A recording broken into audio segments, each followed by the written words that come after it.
Perti gyud namong bahaa diri sa among kusina mga mari kay maula gini mga kini mga puti mga mari mao na siya ni bara sa PVC mga mari nga gikapoy kog pangita og unsay hinungdan nganong mo overflow diri nganong nabaha nami diri mga mari kay di ay mga mari ang katudem puti nga murag sticky na gitong puti mga mari nga mga sibo mga mari din mao to siya mga mari ni bulit siya sa PVC mga mari that's why ang tubig dili makaadto sa gawas kun dili mo overflow ra siya diri sa among sulod mga mari so mao na hinungdan mga mari akong giguba mga mari syempre mga mari wa na magitay laing masahan mga mari kay atong bana nag-duty mga mari shout out dai ko dira sa kuang bana no ayahayan nakasawa og plumber oy maayo makay mangayo so diri gyud ta makaingon mga mari no nga kailangan kabalo pud ta magayo-ayo para wala ato ang bana na dili ta mga kuan mga failure magagamit ra gyud ato ang mga idea ganer.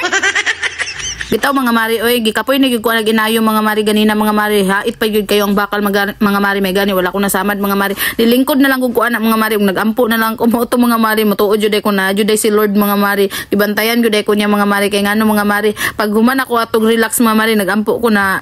ni santok sa kung una nga base naa sa PVC ang problem mga mari so mao to mga mari no didto na ko nahibaw-an nga naa gyud dito ang problem mga mari kay ni sticky na gyud ay umrabag kandila bitaw nga ni bantok na bitaw mga mari nga ning bulit sa PVC mga mari so mao to mga mari no pag human ako ayo mga mari na okay na gid siya mga mari din ako nang bubuag tubig amo ang lababo mga mari pag check na kuha na sa ilalom mga mari wala na gid siya leaking mga mari wala na mo agas mga mari okay na kayo mga mari din dito pud sa gawas mga mari okay na pud.